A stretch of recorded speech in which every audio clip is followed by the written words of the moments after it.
di masjid kami, Majelis Taklim Al-Hidayah. Marilah kita sama-sama memanjatkan puji syukur kehadirat Allah Subhanahu wa taala yang mana dengan izinnya kita sampai di masjid kita ini. Alhamdulillah dalam keadaan sehat. Bismillahirrahmanirrahim. Assalamualaikum warahmatullahi wabarakatuh. Waalaikumsalam warahmatullahi wabarakatuh. Alhamdulillahirabbil alamin wa bihi nasta'in ala umuri dunya waddin. Asyhadu an la ilaha illallah wa asyhadu anna Muhammadan abduhu wa rasuluhu la nabiyya ba'dah. Rabbi shrah li sadri wa yassir li amri wahlul 'uqdatam min lisani yafqahu qawli. Puji dan serta syukur marilah sama-sama kita ucapkan kepada Allah Subhanahu wa taala yang telah memberikan rahmat karunia-Nya kepada kita bersama sehingga pada sore hari yang berbahagia ini kita masih bisa melangkahkan kaki, diberikan kesehatan dan kesempatan untuk dapat berkumpul di ruang majelis masjid kita untuk mengikuti kajian ceramah wirid bulanan kita. Salawat serta salam marilah sama-sama kita sampaikan kepada Rasulullah dengan ucapan Allahumma shalli ala Muhammad wa ala ali Muhammad. Assalamualaikum ya Rasulullah. Mudah-mudahan dengan selalu berselawat kepadanya mulai di yaumul akhir nanti kita akan mendapatkan syafaat darinya. Amin ya rabbal alamin. Yang sama-sama kita hormati ustazah kita yang alhamdulillah sore hari ini sudah bersama kita. Terima kasih kepada pengurus Majelis Taklim Al-Hidayah yang sudah memanage acara ini sehingga terlaksana pada sore hari ini. Dan mohon maaf memang dari Bu Evi ya sebagai sekretaris bisa izin karena beliau masih ada di Jakarta.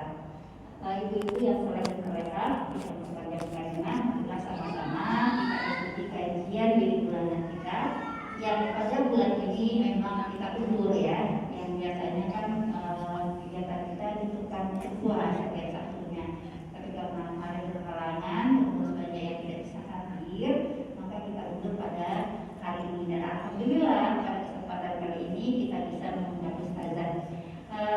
Sebagai informasi Ustazah Wirna, Majelis Taklim Al-Hidayah ini baru terbentuk Bu. Jadi kami ini sekarang ini memang dalam proses banyak belajar ya, banyak belajar. Kalau jemaahnya 20 orang itu sudah cukup banyak, sangat banyak itu. Nah ini adalah jemaah-jemaah yang setia Bu Wirna. Mudah-mudahan kehadirannya selalu akan mendapatkan kebaikan, rahmat, kasih sayang dan dukungan dari Allah SWT. Baik, itu saja Bu Wirna. Mohon nanti diikuti dengan baik ibu-ibu. Jika ada pertanyaan kita membuka tanya jawab ya Bu, sesi tidak jawab terhadap materi yang akan disampaikan oleh Ustazah Wirna. Terima kasih. Assalamualaikum warahmatullahi wabarakatuh. Waalaikumsalam warahmatullahi wabarakatuh. Baiklah, terima kasih kita ucapkan kepada Ibu Ketua yang telah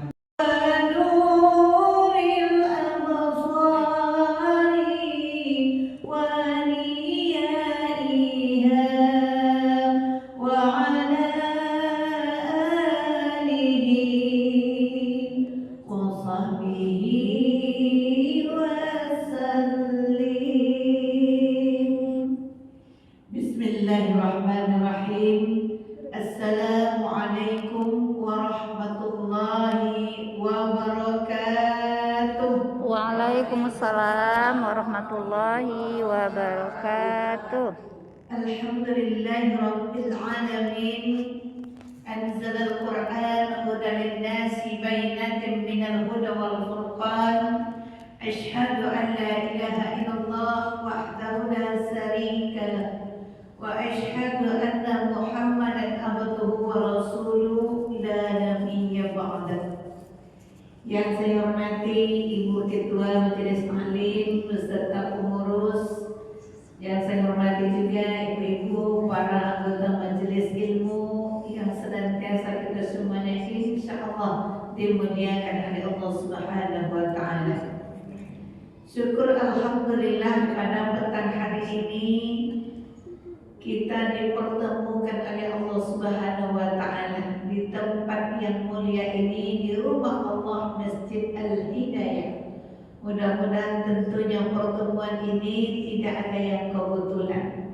Kata Allah, tidak aku jatuhkan daun yang kering itu tanpa seizinku, dan aku tidak akan pernah mematahkan satu ranting apapun dari pohon tanpa seizinku, kata Allah. Begitu juga dengan langkah kaki, ayunan tangan kita menuju rumah Allah ini, tidak akan bisa kita duduk bersama pada saat ini tanpa seizin Allah. Maka oleh karena itu semua apa yang kita lakukan pada saat ini semuanya atas kehendak Allah. Mudah-mudahan kita yang berhadir ini sudah terbuka pintu hati kita, bahwa kita hari ini di samping bersilaturahim dapat pula pahala, kemudian menuntut ilmu dapat pula ilmu dan dapat pula pahala. Mudah-mudahan ibu yang hari ini sama duduknya di taman-taman surga. Amin ya rabbal alamin. Kemudian salawat merangkaikan salam tidak lupa pula kita kirimkan buat Nabi Muhammad sallallahu alaihi wasallam dengan melafazkan kalimat Allahumma shalli ala sayyidina Muhammad wa ala ali sayyidina Muhammad. Assalamu alayka ya Rasulullah. Ibu-ibu, para orang tua kami, para jemaah yang senantiasa kita semuanya dimuliakan Allah. Baik, pada kesempatan kali ini di pertemuan perdana ini kita akan mengajak ibu-ibu semuanya, insya Allah ya, kita semuanya adalah penghuni surga. Ya Bu, ya, mau masuk surga Bu? Mau Bu. Mau masuk surga? Mau. Ya, mudah-mudahan kita ini adalah perempuan-perempuan yang dirindukan surga. Amin ya rabbal Alamin. Kita berpindah dari sebuah hadis Rasulullah sallallahu alaihi wasallam yang berbunyi A'udzu billahi minasy syaithanir rajim. Bismillahirrahmanirrahim. Idza shalatil mar'atu khamsaha wa shamat shahraha wa hafizat farajha wa at'at zawjaha qila laha dakhulil jannah sittah. Sadaqallahul azim. Ibu-ibu yang saya muliakan, sebelum saya bacakan terjemahnya, kira-kira ibu mau masuk surganya sama siapa?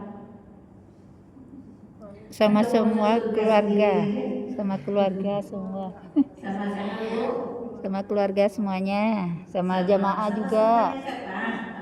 Sama keluarga. Keluarga dan jemaah Al-Hidayah. Kira-kira yang ini udah kebawa semua keluarganya masuk surga? Insya Allah. Kira-kira Mas mau masuk surganya masa sama suami yang sekarang atau minta ganti nanti sama Allah? Surganya kan ada ganti-ganti Bu. Siapa tahu. Jadi ini pernah ada suatu hari saya berceramah suatu tempat, ibu-ibu, ibu mau masuk surganya sama suami yang sekarang atau yang gimana? Gak mau ada yang begini itu boleh lah. Artinya apa ibu yang saya muliakan? Mungkin dari keseharian kehidupan yang tidak merasa Bahagia. Jadi ibu ternyata kita ini butuh juga bahagia. Maka pada hari ini saya akan berbicara tentang kehidupan berumah tangga. Ibu-ibu yang saya muliakan, hadis tadi artinya kata Rasulullah, apabila perempuan itu menjaga sholatnya, apabila perempuan itu menjaga puasanya, apabila perempuan itu menjaga marwah dan keluarganya, dan apabila perempuan itu taat dan patuh kepada suaminya, sampaikanlah kepada perempuan-perempuan itu dia bisa masuk surga dari pintu manapun yang dia suka. Amin. Kira-kira masuk surganya gampang atau susah? Susah Bu. Teorinya gampang Bu. Gampang atau susah? Kalau hadis tadi kayaknya gampang gitu ya. Enggak kalau Banyak doa.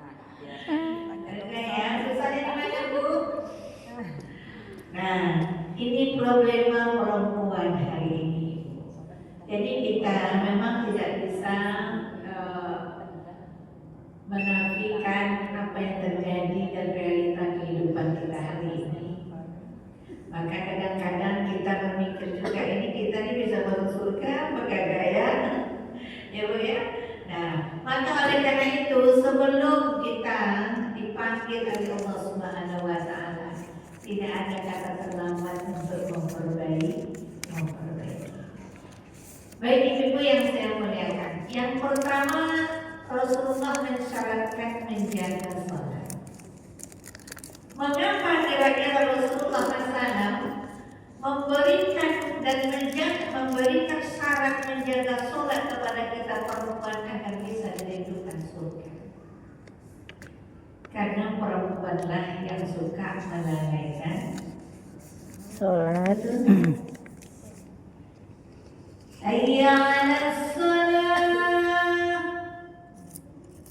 Ntar deh bekola pojok lain serantale tanggung, ya kan?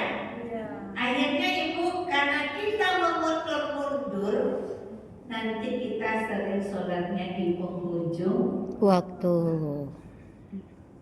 Tapi kalau laki-laki dia bisa meninggalkan segala aktivitasnya dan lalu dan mereka itu ke masjid. Tapi karena kita tidak diwajibkan sholat berjamaah ke masjid, sholat itu boleh di rumah saja. Bahkan ada Rasulullah mengatakan bahwa sholat perempuan itu di rumah sebaik-baiknya. Maka perempuan ini banyak yang santai, sehingga saking santainya membuat dia Lalai. terus lalai dari segi waktu. Yang kedua, perempuan itu lalai pikirannya dalam sholat. Sholat itu fisiknya saja yang sholat di Masjid Al-Hidayah, pikirannya udah sampai ke kampung halaman.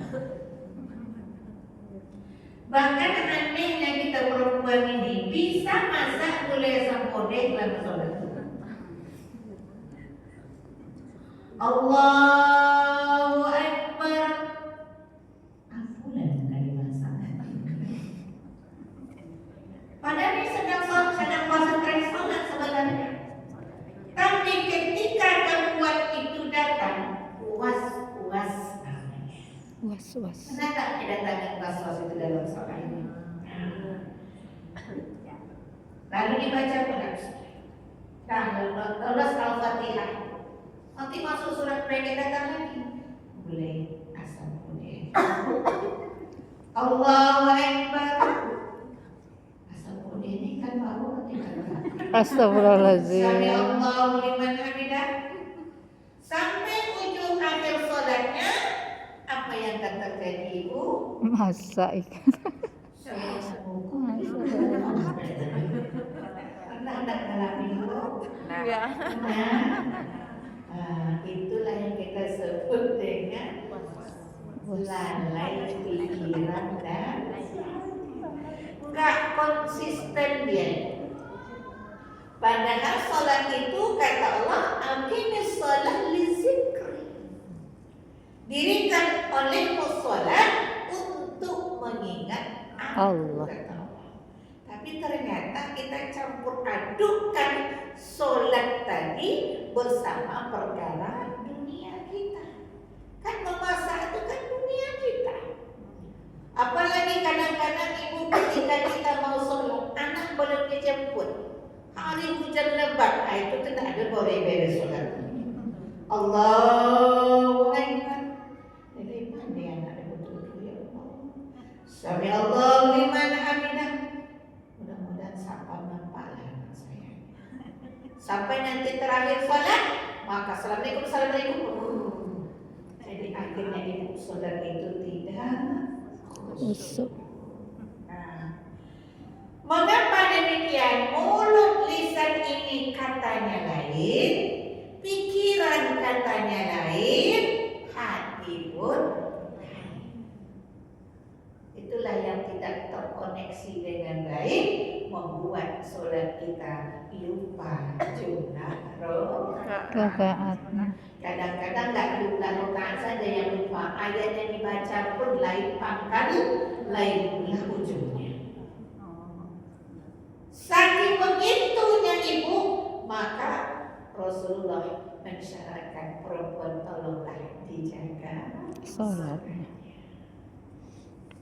Yang ketiga, perempuan itu banyak lalai dari tidak mau belajar. Sebagian orang ibu, ayat yang dibacanya cuma baca. Bertanya sama ustazah, kalau sholat duha boleh bacanya surat Al-Ikhlas? Dia tak mau menginventaris ayat-ayat yang lain. Cuma kalau 30, paling ada tinggi sedikit Al-Asri dengan Inna A'tayna. Bacaan Al-Fatihahnya belum tentu benar. Kemudian tidak ada pula nanti tahsin dari bacaan sholat. Ini sangat berbahaya ibu, karena sholat itu yang kita baca kuncinya pada suratul Fatihah. Kalau surah Al-Fatihahnya tidak benar bacaan kita, maka sholat kita tidak sah. La sholata liman lam yaqra'u bi Fatihatil Kitab. Tidak dianggap sah sholat ibu-ibu kalau Al-Fatihahnya tidak dibaca dengan tepat. kelalaian kita sebagian orang tidak mau memperbaiki bacaan. Dari ketiga kelalaian tadi, maka Allah simpulkan fawailul lil musallin allazina hum an salatihim sahun. Maka neraka tempat orang-orang yang salat. Siapa itu? Itulah orang-orang yang melalaikan Sholat. Sudah sholat masuk neraka, apalagi yang tidak sholat ya. Maka oleh karena itu mari kita jaga sholat kita. Memang tidak ada kata terlambat ibu. Mudah-mudahan nanti kalau ada waktu kita bertemu lagi, kita akan coba nanti mendapatkan kunci kehusukan sholat itu. Karena memang itu harus ada dipelajari dan diterapkan. Namanya terapi sholat khusyuk. Terapi sholat khusyuk itu memang nanti baru bisa akan terasa ibu bedakan sholat malam dengan sholat di siang hari. Sholat dikala sendiri dengan sholat berjamaah itu akan terasa beda kekhusyukannya. Itu nanti bisa kita pelajari, kita terapkan dalam kehidupan kita. Mudah-mudahan kita bisa menjaga sholat kita. Setelah sholat fardu kita terjaga dengan baik, kata Rasul, maka jaga juga sholat sunnahnya. Ibu, sholat sunnah yang paling identik dengan sholat fardu itu adalah sholat sunnah Rawatib. Kalau kita mau kasih plusnya adalah duha, kasih plusnya lagi tahajud, kasih plusnya lagi sholat sunnah taubat dan sholat sunnah lain. Kata Rasul, sholat wajib itu hanya 5, tapi sholat sunnah itu sangat banyak sekali. Maka sempurnakan sholat fardu kita yang tertinggal di masa lampau dengan memperbanyak sholat Sunnah. Mudah-mudahan ketika nanti ditanya pada yaumil akhir, sholat itulah yang akan menjadi awal pertanyaan kepada kita. Maka sempurnakan sholat kita. Maka syarat yang pertama kata Rasul, jaga sholat. Kemudian yang kedua, jaga puasanya. Nah, ibu yang saya muliakan, orang yang paling banyak meninggalkan puasa itu kita perempuan. Kita kebetulan karena banyak ada rukshohnya ini kan, mengandung, boleh berbuka, tinggal lagi puasanya, ya kan? Kadang-kadang ada pula kita ini yang susah kali untuk menjaga kesehatan ya, atau tidak dalam keadaan sehat, dalam keadaan hamil itu. Maka mungkin berhari-hari puasa itu tertinggal. Paling sedikit tinggal itu 15 hari, 10 hari atau 20 hari. Tahun depan melahirkan, menyusui pula, udah tinggal lagi puasanya, ya kan? Kemudian tahun depan kita berharap nih anak dah mulai besar, mudah-mudahan dapat mengganti puasa. bulan lagi. Nah, tahun depan tentu melahirkan pula lagi. Menyusul Tahun lagi. depan baru yang nak menggantikan puasa lagi. Kata suami tanggung dulu deh, tambah satu lagi. Nah, tahun depan malah melahirkan lagi. Tahun depan hamil lagi, tahun depan melahirkan. Begitulah ibu kita perempuan. Kadang kalau 5 anak kita ibu 15 tahun tuh indah jadi suami. Kalaupun ada puasa kita tuh tidak penuh dulu. Banyak bolong nyaman. Banyak yang kita perhatikan. Bayi kita, air susu kita, ya kan? Nah, nanti main dia lah suruh buku lagi dia tuh. Begitu pengorbanan kita terhadap anak-anak kita. Tapi ternyata puasa dan ini merupakan kewajiban kita kepada Allah, maka tetap akan menjadi hutang bagi kita. Nah, Ustazah kemarin kan kami udah bayar fidyah. Oke, ibu udah bayar fidyah. Tapi alhamdulillah hari ini ibu dipanjangkan umurnya. Maka dikodok lagi ketika kita masih bisa mengkodoknya. Selagi badan masih sehat, masih kuat, maka ada kewajiban kodok kepada kita. Lalu bagaimana cara mengkodoknya? Ibu sekarang ini bulan Rajab. Salah satu keutamaan bulan Rajab ini Rasulullah SAW katakan, aku tidak pernah banyak puasaku di bulan-bulan lain selain di bulan Rajab ini. Maka tidak ada salahnya ibu kita berpuasa di bulan Rajab ini, tapi niatnya qadha. Bukan puasa sunnah ya Bu ya. Sengaja aku berpuasa esok hari ya Allah, bukan besok Senin atau besok Selasa ya. Besok Senin ya. Senin besok kan masih 8 nih. Ya kan 8 Rajab masih bisa puasa. Niatkan qadha, tapi qadha. Sengaja aku berpuasa esok hari mengqadha puasaku yang telah lalu. Karena Allah Ta'ala, ibu dapat pahala qadha, terbayar hutang. 2, pahala puasa Rajab. 3, dapat puasa Senin. Masya Allah, luar biasa. Apalagi ibu berpuasanya di bulan Rajab. Karena seluruh bulan-bulan atau termasuk Ashurul Hurum itu atau bulan-bulan haram itu, ibu itu kan keistimewaannya luar biasa. Bulan Muharram ada puasa, Zulhijjah ada puasanya ya kan. Jadi puasa Senin Kamis pun ibu niatkan qadha. Puasa Yaumul Bir ibu niatkan qadha. Tapi Ustazah saya tidak ingat lagi dong berapa tinggal puasa kita. Kita nggak ditanya nanti Bu, tapi berapa mampu kita untuk membayarnya. Jangan pernah nanti sampai di rumah, bang, waktu melahirkan si Anda berapa tinggal puasa? Puasa tahun semalamnya kita tak ingat lagi, apalagi waktu melahirkan Andre 15 tahun yang lalu. Tentu tak ingat lagi Bu. Maka kita nggak mungkin mengingat hutang-hutang kita. Emangnya Ibu ada mencatat hutang-hutang Ibu? Ada kan? Begitulah itu manusianya ini. Kalau hutang tak dicatat Ibu ya. Tapi kalaupun tidak dicatat, maka kata Allah bayarlah. Niatkan qadha. Apalagi Ibu yang masih muda-muda, masih seger gitu ya, masih kuat untuk berpuasa. Niatlah qadha, sempurnakan puasa kita. Karena hutang puasa itu tetap menjadi hutang selamanya. Ya Bu ya. Jangan pula nanti aku lah mati lah Ustazah, nanti anak-anakku yang bayar. Oke, anak bisa membayar puasa kita. Tapi kalau kita mampu sekarang, maka lebih baik kita membayarnya sendiri. Nah, itu yang kedua. Kemudian yang ketiga, wa hafizat farajha. Nah, ini bahasa yang disimpulkan, jangan perempuan-perempuan para istri itu mendekati perbuatan zina. Karena di situ ada kata faraj, kemaluan. Mengapa perempuan itu dilarang?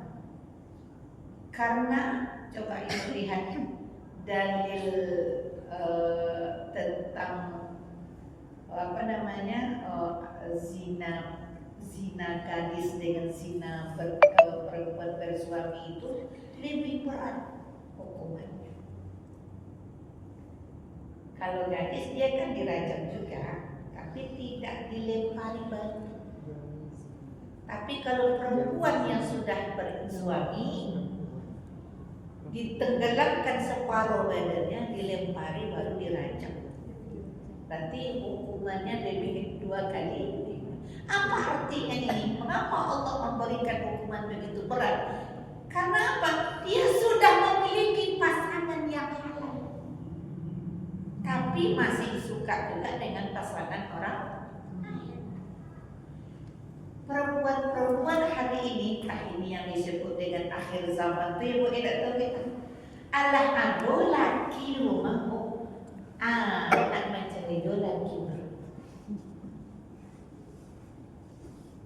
Itu kalau kita melihat kasus-kasus yang terjadi, selingkuh, selingkuhan di mana-mana, ya Bu ya, baik di kantor, bahkan kadang pun maaf cakap di lingkungan keagamaan pun bisa terjadi perselingkuhan. Coba bayangkan betapa rapuhnya seorang perempuan imannya Bu ya, kalau tanda kutip ya. Padahal dia memiliki pasangan yang halal di rumah, tapi masih doyan dengan jajan yang tidak halal. Begitu juga dengan sebaliknya. Ada pula selingkuh ini sifatnya balas dendam. Lakinya selingkuh, mana jodoh pandai selingkuh, aku bisa ya. Cieknya bang apik jawab. Itu yang terjadi hari ini.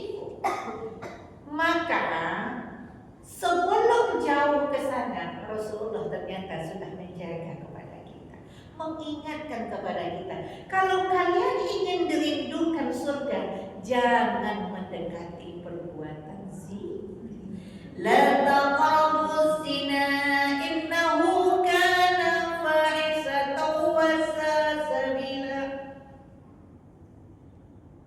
Jangan kalian mendekati perbuatan zina, karena perbuatan zina itu amat buruk akibatnya. Risikonya panjang, rentetannya akan banyak. Lalu bagaimana caranya tidak mendekati perbuatan zina? Terkhusus yang masih punya pasangan, jaga diri kita, jaga marwah rumah tangga kita. Yang makanya dalam rumah tangga itu kita kan dilarang membanding-bandingkan suami kita dengan suami orang itu ya. Itu kan salah satu sifat buruk seorang istri. Kalau pasti rumput tetangga itu lebih hijau daripada rumput sendiri. Maka oleh karena itu kan orang-orang yang selingkuh itu masalahnya itu. Yang pertama dia punya masalah dalam rumah tangganya, sebelum diselesaikan tapi dia mencari tempat penyelesaian di tempat lain. Yang kedua, ini hati-hati dengan reuni. Dan kita pun tak menyalahkan reuni ya Bu ya, tapi mungkin oknum reuni ini banyak yang menjadikan reuni itu sebagai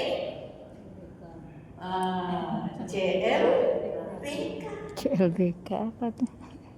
Kalau kita Sudah lama bersemi kembali. Ini selingkuh akibat dari reuni ini tinggi. Jadi makanya khusus yang masih muda-muda, saya berharap ya kalaupun kita mau ketemu teman-teman, bawa pasangan kita. Jangan pula nanti bikin reuni dilarang bawa pasangan, itu kacau tuh juga. Kita reuni ya, tapi tidak boleh membawa pasangan. Istri pergi sendiri, suami pergi pula sendiri ya kan? Nah, Akhirnya apa yang terjadi? Disitulah kadang-kadang kita lupa Kontrol. Ibu, saya tengok nih pelaku-pelaku ibu-ibu reuni ini, reuni SMA, contohnya macam mana SMA pula dia. Joget-joget. Pakai lu baju seragam. Joget-joget TikTok.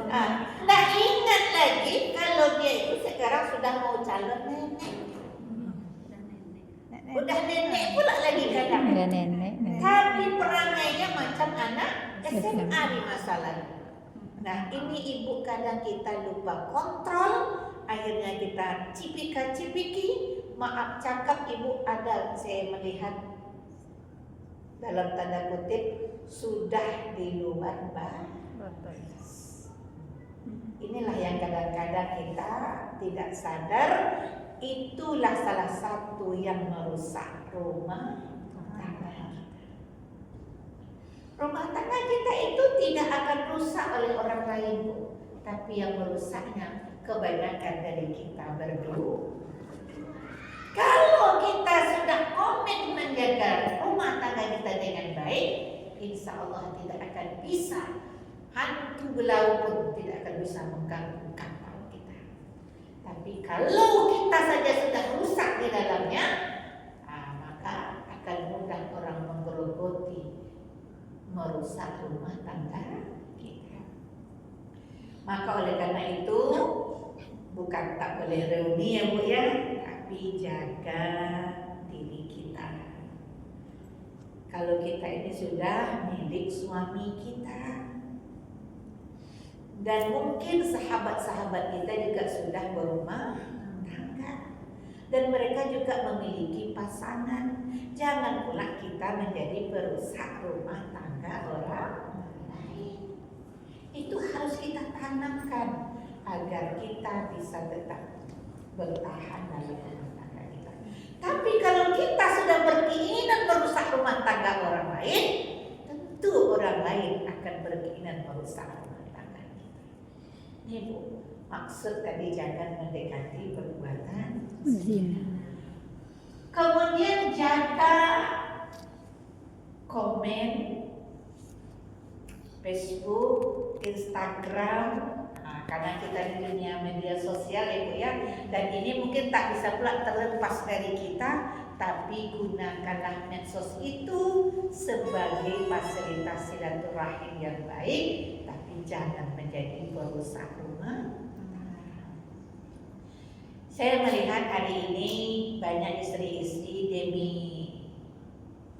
FB Pro ya Bu ya, demi FB Pro, kadang maaf cakap rumah tangga jadi korban.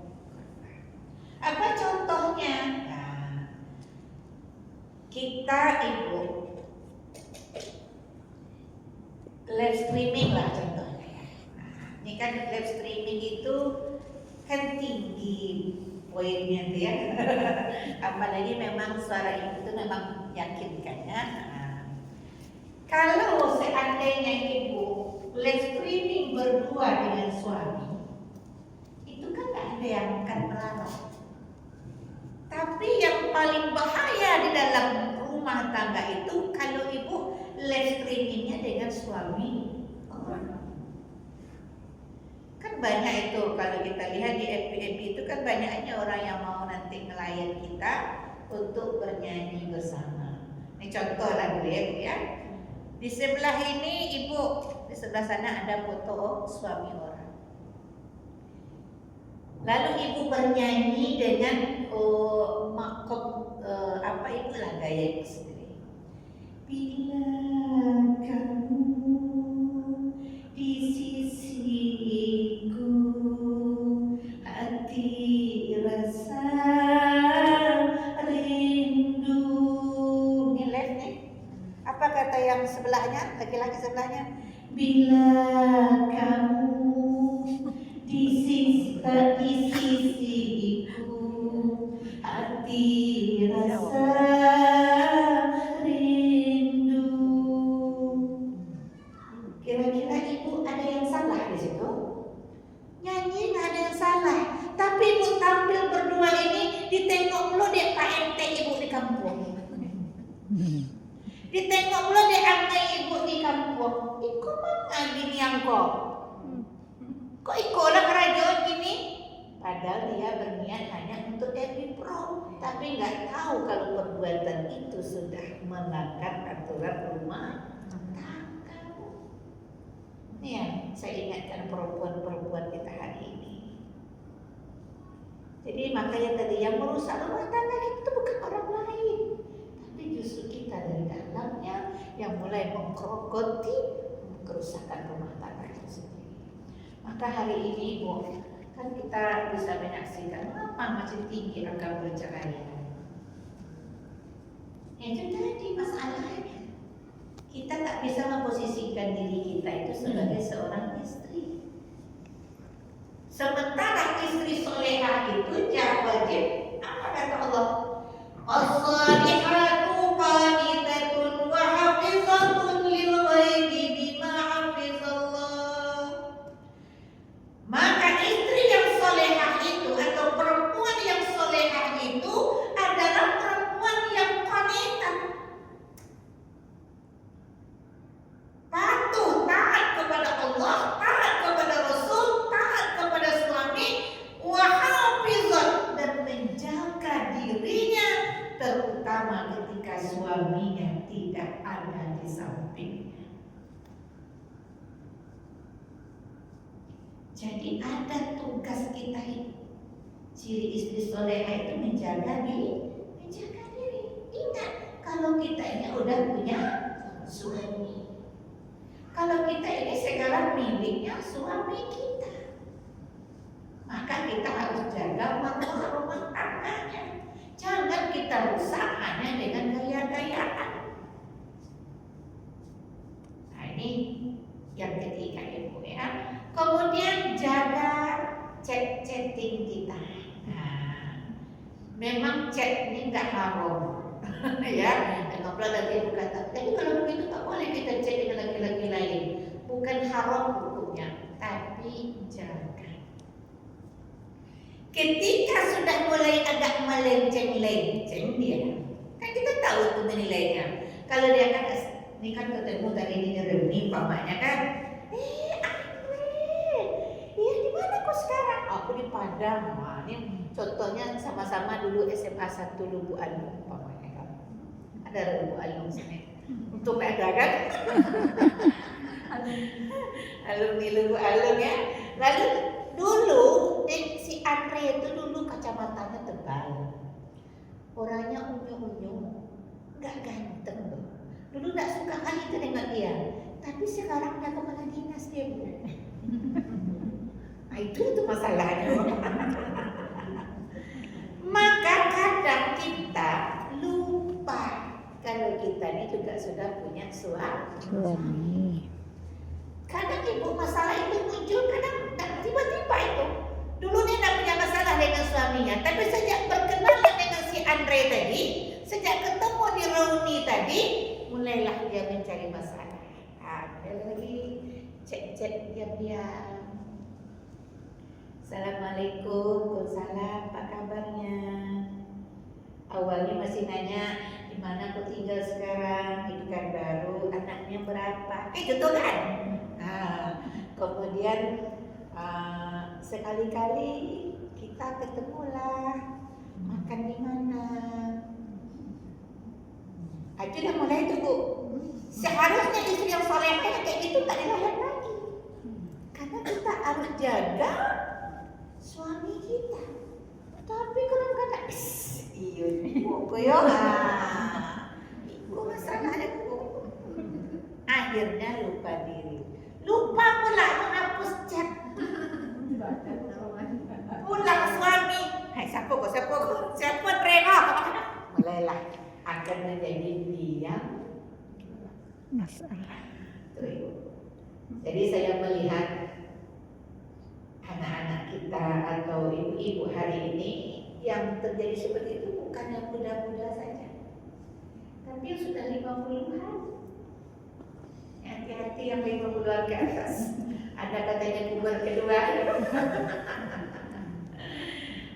Ya Bu, apalagi Ibu nikah dengan suami yang lebih tua gitu ya, atau jauh umurnya. Itu kan takut itu seteruk deh. Ini faktanya gitu, fakta dan realita. Jadi saya nyampaikan ini bukan cerita, tapi bukan cerita fiktif, tapi inilah kenyataan dari masyarakat yang sering-sering kita diskusi dengan mereka. Maka itu jaga semuanya, ya Bu, karena diganti pun suami itu belum tentu lebih baik. Saya sering ingatkan, sudah seberapa parah si suaminya nih? Hanya itu salahnya. Dan perempuan juga suka apa namanya Ibu? Kalau perempuan ini kan orang tipe karakternya kan nggak pernah lupa, memori, suka mereview, ya kan? Ya. Kalau orang bilangnya kalau perempuan ini ahli sejarah, dia tidak akan pernah melupakan apa yang pernah terjadi. Sekali suami itu berbuat salah, itu nanti kelahi 3 bulan ke depan itu juga pengen keluarga. Nah, itulah makanya suka melupakan sejarah. Nah, keempat wa'atu'an zawjah. Kata Rasul, kalau perempuan itu mesti taat dan patuh kepada suaminya. Inilah salah yang paling utama. Mengapa kita disuruh tunduk dan patuh kepada suami kita? Nih, ibu yang sudah berpengalaman rumah tangga, mengapa kira-kira Rasulullah tadi mensyaratkan perempuan yang mau masuk surga itu mesti patuh kepada suaminya? Apa? Suami itu kan manusia juga. Iya. Tapi mengapa kita disuruh? Kenapa itu patuh? Karena iman. Karena ridho Allah terletak pada ridho suami. Karena ridho Allah itu terletak pada ridho suami. Lah ganti lo hadisnya lah ridho Allah. Lah apa sedue Bu? Kali Bu? Ya, satu karena dialah imam di keluarga kita, jadi panutan untuk kita dan anak-anak. Yang kedua, dia tuh sebagai orang yang menafkahi kita dan anak-anak, kita harus taat dan patuh dengan ajarannya. Yang ketiga tuh kenapa kita harus patuh kepada dia? Karena dialah sumbernya untuk bagaimana kita bisa bahagia dan merasakan keluarga kita ini seperti keluarga yang saling hormat menghormati. Tapi kalau kita tidak taat dan patuh kepadanya, bagaimana anak kita mau taat kepada dia? Oke. Di situ. Mantap. Andaikan dia tidak menafkahi ibu, andaikan dia tidak taat dan patuh pula kepada Allah, dia tidak sholat, dia tidak puasa, dia tidak tahu dengan agama ini, atau kita tidak bisa jadi panutan dalam rumah tangga, apakah kita harus taat dan patuh juga? Kalau menurut saya, kalau memang itu terjadi, ya, yang jelas kita satu menurut perintah Allah harus taat dan patuh. Itu urusan dia dengan Allah. Mantap, iya. Artinya ibu yang saya muliakan, kita tidak urus kepatuhan suami kita dengan Allah. Kita hanya diminta oleh Allah itu tadi qanitan. Kalau kalian takut kepadaku, kata Allah, patuh kepadaku, patuh kepada Rasul, patuh kepada suami. Tergantung dia siapa, itu nggak urusan Allah. Urusan kita hanya tunduk dan patuh. Diperkuat oleh Rasulullah SAW. Andaikan manusia itu boleh sujud dengan manusia yang lain, maka akan aku perintahkan seluruh istri di dunia ini untuk sujud kepada suaminya. Kita hanya diminta patuh. Cuma masalahnya, ada kendala di situ, Ustazah. Seperti yang saya katakan tadi, kita harus mematuhi perintah Allah, ya kan? Harus patuh kepadanya. Itu masalah masalah dia tidak ini ke kita atau gimana, itu kan urusan dia dengan Allah. Tapi ini masalahnya kita patuh kepada dia, tapi dia tidak mau menerima kepatuhan kita. Nah itu masalahnya, gimana kira-kira itu Ustaz? Iya. Jadi ibu yang saya muliakan, kita masalah jodoh itu Allah yang menentukan. Maka disebutlah pasangan itu sebagai ujian. Jadi kadang-kadang kita kan ibu, apa daya kayak gini Allah pasangkan kita. Kadang-kadang ibu baik, suaminya pula yang masalah, ya kan? Kadang suaminya yang baik, istrinya pula yang banyak masalah, ya kan Bu ya? Maka itulah yang kita sebut dengan ujian dalam berumah tangga. Kadang elok suami, elok istri, anak pula yang masalah. Semakin tinggi keimanan ibu, semakin berat ujian. Tapi apakah kita harus menentang Allah dengan ketidakadilan, dengan tidak patuhnya kita kepada suami? Tidak. Kita harus tetap patuh. Apa bentuknya? Kan tidak ada ibu disuruh memilih suami ibu tuh macam Fir'aun kan? Yang memilih Fir'aun itu kan awak dulu kan? Artinya ibu, ketika dulu dia dah tahu tidak sholat, ketika dulu kita tahu dia mungkin preman orangnya, tapi mengapa ya aku suka dulu? Nah, itu kan kita sebut dengan Jodoh. Nah maksudnya gini Ustazah, ibaratnya gini, kita kan harus menjalankan kewajiban kita, patuh kepada suami. Iya. Nah sementara suami itu tidak mau menerima kepatuhan kita, itu maksudnya begini, kita ingin patuh kepada dia, tapi dia tidak gimana? Jadi apakah kita tuh ya udahlah, urusan dia lah, urusan kita. Oke. Jadi ibu bentuk kepatuhan kalau menurut ibu itu bagaimana sih? Misalnya begini. Kalau patuh itu apa maksudnya Bu? Selagi dalam koridor perintah Allah. Nah, itu teori Bu. Teori. Maka taat dan patuh itu tidak cukup hanya enjimas. Iyo dadangan ya dah. Tidak cukup dengan kata-kata. Tapi kepatuhan seorang istri kepada suami itu lebih kepada perbuatan. Contoh Perbuatan itu tidak pernah dicontohkan gitu. Nah, misalnya nih, kan kalau seorang suami sebagai imam, dia kan harus dia yang mengajarkan. Kamu sholat, nah kita patuh dengan apa yang diperintahkan. Kamu harus puasa, kamu menutup aurat, kamu harus begini, gitulah misalnya kan. Ini misalnya dia tidak pernah mengatakan itu ke kita atau mengajak kita misalnya berimam, sholat berimam atau anak-anak atau apa. Dia suka-suka dia, gitulah misalnya Ustazah. Apa yang harus kita patuhkan? Nah, itu loh maksud saya. Nah, jadi Ibu, kita belum sampai ke apa? Kita prakteknya dulu ya. Jadi praktek patuh itu bagaimana? Itu nanti akan terjawab pertanyaan Ibu. Ibu, kepatuhan yang dimaksud di sini itu lebih kepada perbuatan. Contoh nih Bu, nih yang masih banyak yang muda-muda. Nih saya contoh simpel saja. Dek, nanti cepat sholat isanya ya. Paham? Paham kita tuh kan? Apa yang dimintanya tahu kita kan? Maka ketika ibu paham dengan hal yang demikian, maka ibu akan bergegas seharusnya menunaikan kewajiban. Jangan tunggu dulu, emangnya kewajiban abang udah abang tunaikan hari ini? Tidak begitu Bu, tapi kita dituntut untuk mematuhi dia. Maka kita bersegera ke tempat tidur. Jangan mengamuk kayak TV itu lah.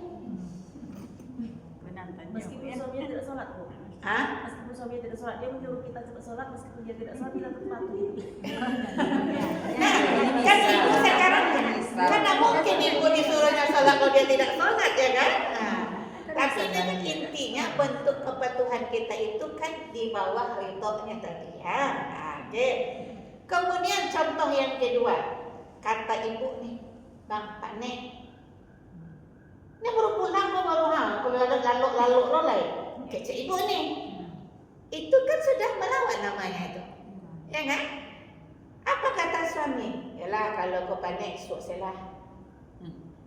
Jadi ridho dia kembali, ridho dia kan, dan dia tidak marah. Maka itu kembali surga untuk kita. Tapi andaikan nih ibu buat nih. Tadi disuruhnya tidur, kalau juga mau tidur namo ke TV itu deh kan. Dari Indosiar ke CTI nak jadi pilih betul kan. Ala jam 10.30 baru ibu menggaya masuk ke dalam kan. Ada tuh sepandingnya turun dulu. Ketika sepanding turun dan dia tidur dalam kemarahan, maka disitulah malaikat akan melaknat kita sampai esok. Itu dia Bu. Jadi prakteknya yang paling banyak itu sebenarnya. Itu berlaku untuk seumur hidup tuh Ustazah. Iya. Kan pada dasarnya ya orang yang tua-tua. Belum sampai kita lagi itu masih muda. Sabar. Sabar.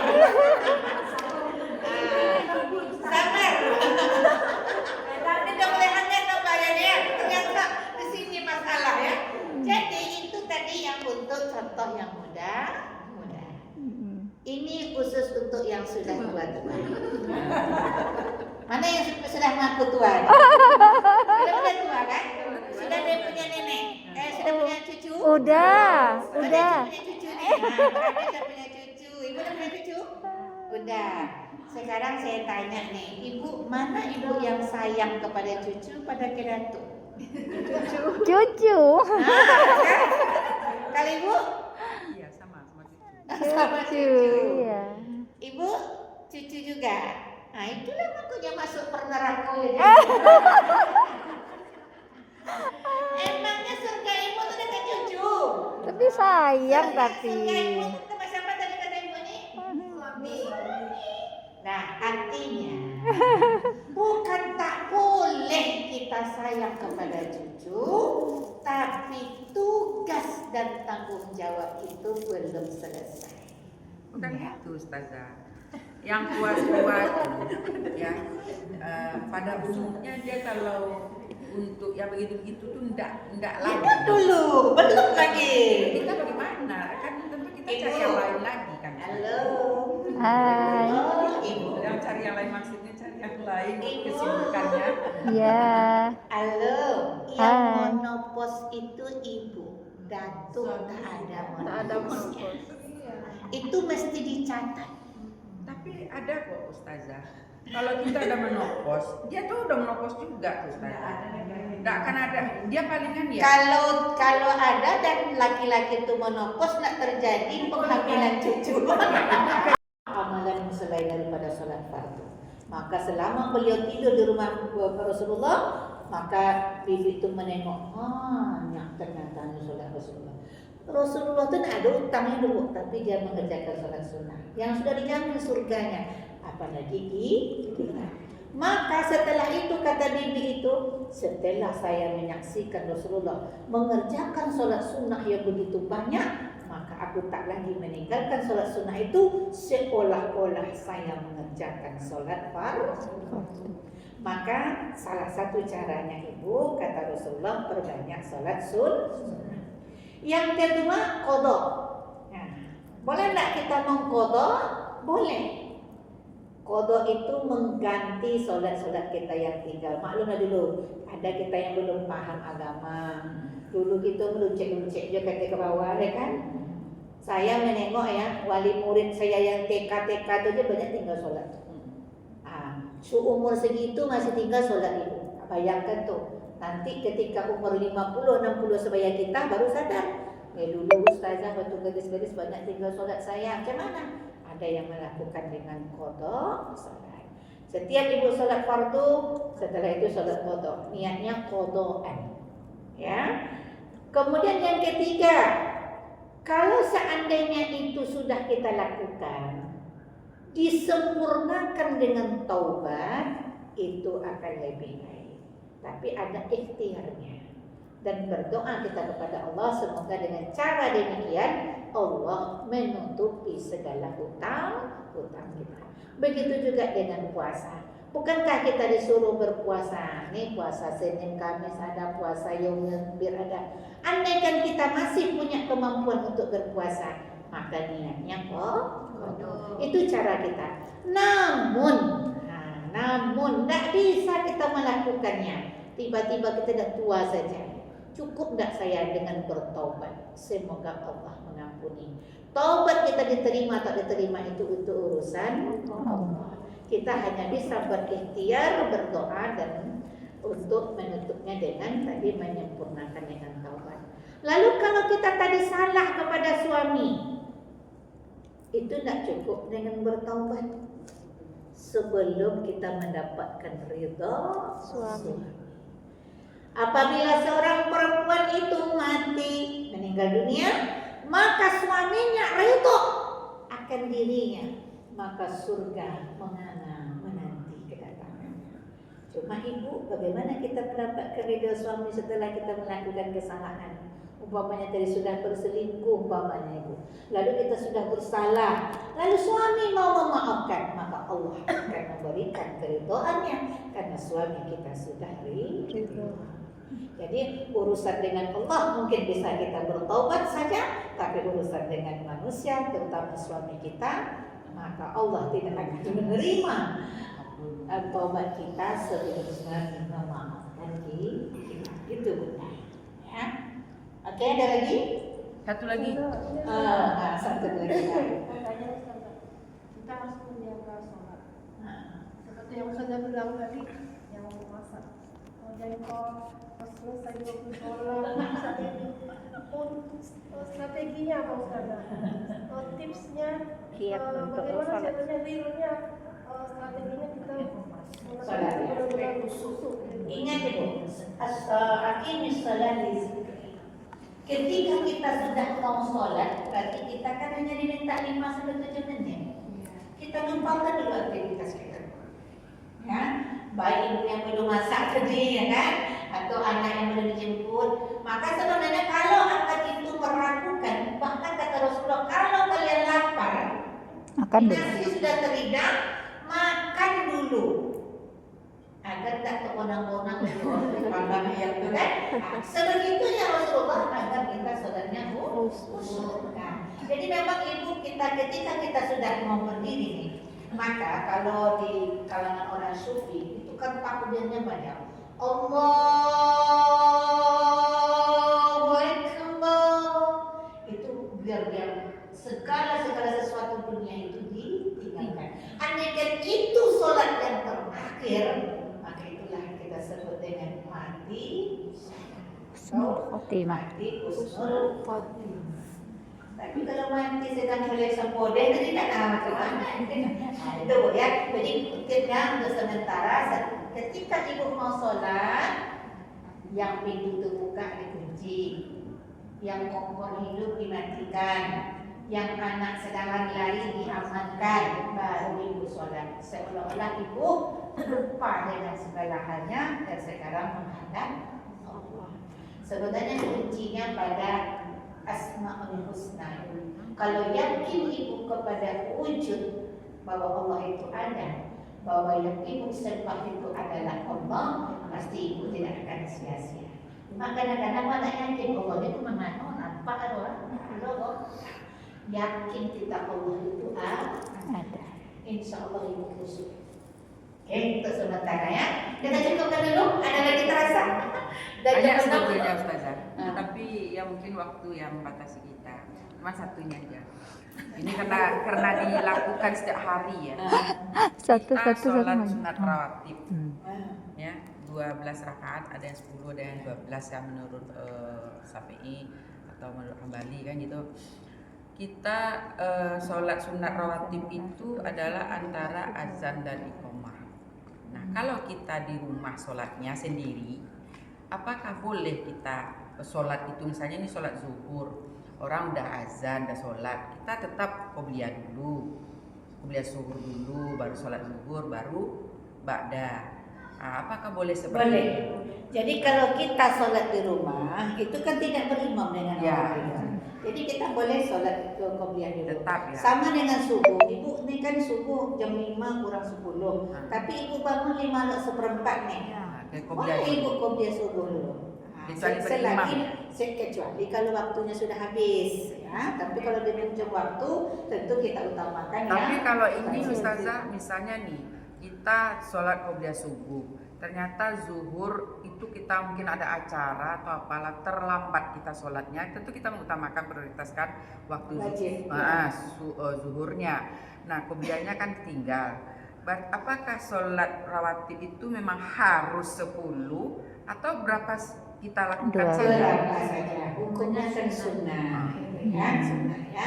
Jadi kalau sunnah itu apabila kita kerjakan Berpahala. Kalau tidak dikerjakan Tidak harus dia 10 ya kan Ustazah? Oke, kita baca doa nih ya. Ya. Ya, boleh. Oke, baik kita akhiri kajian kita hari ini dulu. Saya pikir tadi tak tertarik untuk kajian ini, tapi alhamdulillah ternyata bisa nyambung ya, bisa nyambung kajiannya. Mudah-mudahan ini bermanfaat dan untuk memperbaiki hidup kita ke depannya.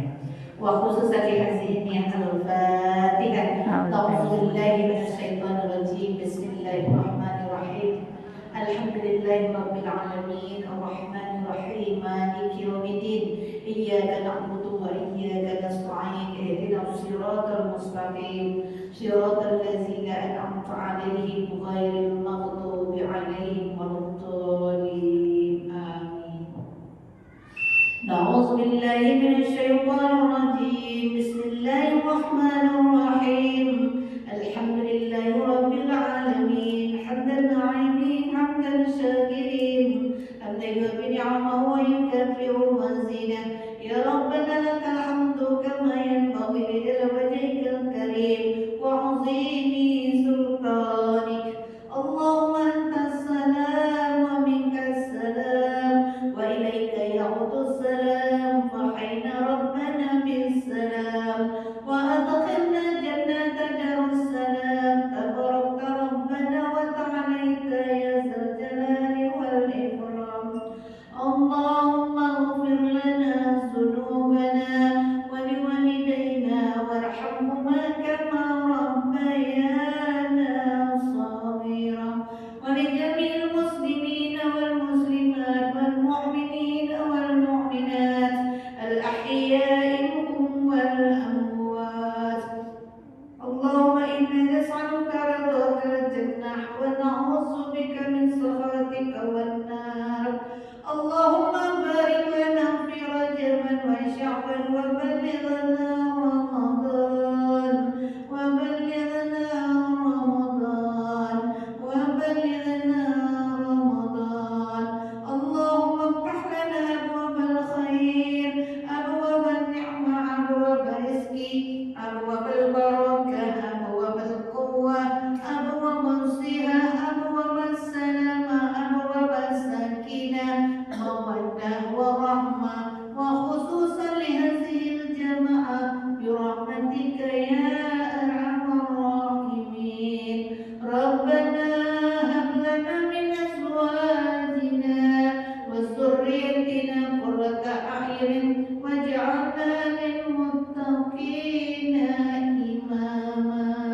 Rabbi ij'alna muqimas shalah wa min dhurriyyatina rabbana wa taqabbal du'a. Rabbana hab lana minas shalihin. Rabbana taqabbal minna du'ana innaka antas sami'ul alim. Innaka antat tawwab